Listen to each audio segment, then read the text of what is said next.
ਵਾਹਿਗੁਰੂ ਜੀ ਖਾਲਸਾ ਵਾਹਿਗੁਰੂ ਜੀ ਕੀ ਫਤਿਹ। मैं गुरदार सिंह साबका सरपंच दानेवाला सतकोसी। मैं पिछले कई सालों तो सिर दुखदा है, एलर्जी है, कई छोटिया बीमारियों तो परेशान सीगा। मैनू किसी ने दस पाई वैद जी की, तो मैं पिछले 15 दिनों तो इन्होंने को पहुँचा। इन्होंने नब्ज फड़ के जो मेरा सिर दुखता सी जां मैनू कोई पेट की समस्या सी ਉਹਦੇ ਬਾਰੇ ਮੈਨੂੰ ਦੱਸਿਆ ਔਰ ਮੈਨੂੰ ਸਹੀ ਲੱਗੇ ਔਰ ਮੈਨੂੰ ਦਵਾਈ ਦਿੱਤੀ ਜੋ ਕਿ ਮੈਂ ਹੁਣ ਬਿਲਕੁਲ ਸਹੀ ਹਾਂ ਜੀ। ਸਤਿ ਸ੍ਰੀ ਅਕਾਲ ਸਾਰੇ ਦੋਸਤਾਂ ਨੂੰ। ਜਿਵੇਂ ਕਿ ਤੁਸੀਂ ਸੁਣਿਆ ਜਨਾਬ ਸਰਦਾਰ ਗੁਰਲਾਲ ਸਿੰਘ ਜੀ, ਇਹ ਮੇਰੇ ਕੋਲ ਜਦੋਂ ਆਏ ਸੀ ਉਦੋਂ ਇਹਨਾਂ ਦੇ ਕੰਨਾਂ ਵਿੱਚ ਤਕਲੀਫ ਸੀ, ਉਹਨੂੰ ਕਹਿੰਦੇ ਟਿਨੈਟਸ ਜਾਂ ਟਿਨਿਟਸ, ਔਰ ਆਯੁਰਵੇਦ 'ਚ ਕਹਿੰਦੇ ਆ ਅਸੀਂ ਕਰਨਨਾਦ, ਕੰਨਾਂ 'ਚ ਆਵਾਜ਼ ਆਉਂਦੀ ਸੀ ਤੁਹਾਡੇ। ਇਹਦਾ ਇਲਾਜ ਬਹੁਤ ਮੁਸ਼ਕਿਲ ਹੈ, ਲੇਕਿਨ ਤੁਹਾਡੇ ਸਾਹਮਣੇ ਭਾਈ ਸਾਹਿਬ ਬੈਠੇ ਆ, 15 ਦਿਨ ਦੇ ਵਿੱਚ ਆਪਦਾ ਦੱਸੀ ਜਾਂਦੇ ਕਿ ਮੈਂ ਠੀਕ ਆ, ਕੰਨਾਂ ਵਿੱਚੋਂ ਸੂ ਸੂ ਦੀ ਆਵਾਜ਼ ਬੰਦ ਹੈ। ਦੂਸਰਾ ਨੰਬਰ, ਇਹਨਾਂ ਨੂੰ ਸਾਹ ਚੜਦਾ ਸੀਗਾ, ਤੁਰਦੇ ਫਿਰਦੇ ਥੋੜਾ ਕੰਮ ਕਰਦੇ ਨਾਲ ਸਾਹ ਫੁੱਲ ਜਾਣਾ, ਚੜ ਜਾਣਾ, ਹੁਣ ਉਹ ਵੀ ਠੀਕ ਹੈ ਜੀ, ਉਹ ਵੀ ਠੀਕ ਹੈ।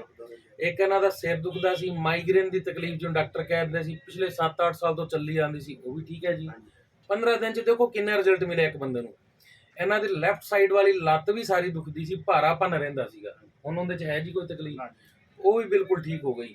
ਤੀਜਾ ਨੰਬਰ, ਇਹਨਾਂ ਦੇ ਅੰਦਰ ਨਜ਼ਲਾ ਗਿਰਦਾ ਸੀਗਾ, ਸਾਈਨਿਸ ਸੀ, ਸਾਈਨਿਸ ਨਜ਼ਲਾ, ਕੇਰਾ, ਕੱਚਾ ਕੇਰਾ ਜਿਹਨੂੰ ਕਹਿੰਦੇ ਪੰਜਾਬੀ 'ਚ, ਉਹ ਹੈਗਾ ਜਾਂ ਉਹ ਵੀ ਠੀਕ, ਉਹ ਵੀ ਠੀਕ ਹੋ ਗਿਆ। ਬੋਡੀ ਉੱਤੇ ਖਾਰਿਸ਼ ਆਉਂਦੀ ਸੀਗੀ, ਇਹਨਾਂ ਦੇ ਖੁਰਕ ਆਉਂਦੀ ਸੀ ਜਿਹਨੂੰ ਕਹਿੰਦੇ ਖਾਰਿਸ਼, ਖੁਜਲੀ, ਉਹ ਆਉਂਦੀ ਆ ਹੁਣ।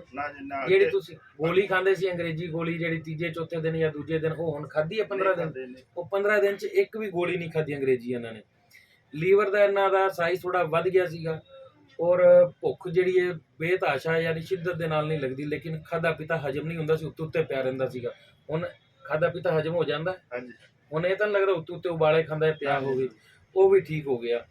ਔਰ ਸਭ ਤੋਂ ਵੱਡੀ ਗੱਲ, ਇਹਨਾਂ ਦਾ ਪੇਟ ਸਾਫ਼ ਪ੍ਰੋਪਰ ਨਹੀਂ ਹੁੰਦਾ ਸੀ, ਉਹ ਵੀ ਹੋਣ ਲੱਗ ਗਿਆ ਜੀ। ਹੁਣ ਇੰਨੀਆਂ ਤਕਲੀਫਾਂ ਇੱਕ ਇਨਸਾਨ ਦੀਆਂ ਆਯੁਰਵੇਦ ਦਾ ਸਹਾਰਾ ਲੈ ਕੇ 15 ਦਿਨ 'ਚ ਠੀਕ ਹੋ ਜਾਣ, ਤਾਂ ਆਯੁਰਵੇਦ ਭਗਵਾਨ ਹੈ, ਇਹ ਤਾਂ ਸ਼ਾਸਤਰ ਸਾਰੇ ਹੀ ਕਹਿੰਦੇ ਆ। ਤੇ ਅੱਜ ਸਰਦਾਰ ਜੀ ਨੇ ਮੈਨੂੰ ਲੱਭਿਆ, ਔਰ ਅੱਜ ਇਹਨਾਂ ਨੇ ਬੜੇ ਮਜ਼ੇ ਦੀ ਇੱਕ ਗੱਲ ਸੁਣਾਈ, ਉਹ ਮੈਂ ਇਹਨਾਂ ਦੇ ਮੂੰਹ ਹੀ ਸੁਣਨਾ ਚਾਹਣਾ। ਤੁਸੀਂ ਗੱਲ ਸੁਣਾਈ ਨਾ, ਪਿਛਲੇ 10 ਸਾਲ ਤੋਂ ਮੈਂ ਬੰਦਾ ਲੱਭਦਾ ਸੀ। ਹਾਂ, ਮੈਂ ਕੋਈ ਲੱਭਦਾ ਸੀ ਜਿਹੜਾ ਮੈਨੂੰ ਨਬਜ ਵੇਖ ਕੇ ਦੱਸੇ, ਔਰ ਉਹ ਮੈਨੂੰ ਮਿਲੇ ਆ ਵੀ ਜਿਹਨਾਂ ਨਬਜ ਵੇਖ ਕੇ ਮੈਨੂੰ ਸਾਰੀਆਂ ਬਿਮਾਰੀਆਂ ਦੱਸੇ। ਜਦੋਂ ਤੁਸੀਂ ਮੇਰੇ ਕੋਲ ਆਏ, ਮੈਂ ਤਾਂ ਤੁਹਾਨੂੰ ਕੋਈ ਪੁੱਛਿਆ ਨਹੀਂ ਸੀਗਾ ਜਾਂ ਤੁਸੀਂ ਮੈਨੂੰ ਕੋਈ ਦੱਸਿਆ ਸੀ? ਨਾ ਜੀ ਨਾ, ਤੁਸੀਂ ਸਾਰਾ ਕੁਝ ਆਪ ਹੀ ਦੱਸਿਆ। ਪਹਿਲੀ ਵਾਰੀ ਮਿਲੇ ਹੋ ਮੈਨੂੰ ਜ਼ਿੰਦਗੀ? ਪਹਿਲੀ ਵਾਰੀ। ਔਰ ਤੁਹਾਨੂੰ ਨਬਜ ਜਦੋਂ ਵੇਖੀ ਕਿਵੇਂ ਲੱਗਿਆ, ਕਿੰਨਾ ਮਜ਼ਾ ਆਇਆ? ਮੈਨੂੰ ਬਸ 50% ਤਾਂ ਮੈਂ ਉਦੋਂ ਹੀ ਠੀਕ ਹੋ ਗਿਆ ਜਦੋਂ ਤੁਸੀਂ ਸਾਰੀਆਂ ਦੱਸੀਆਂ।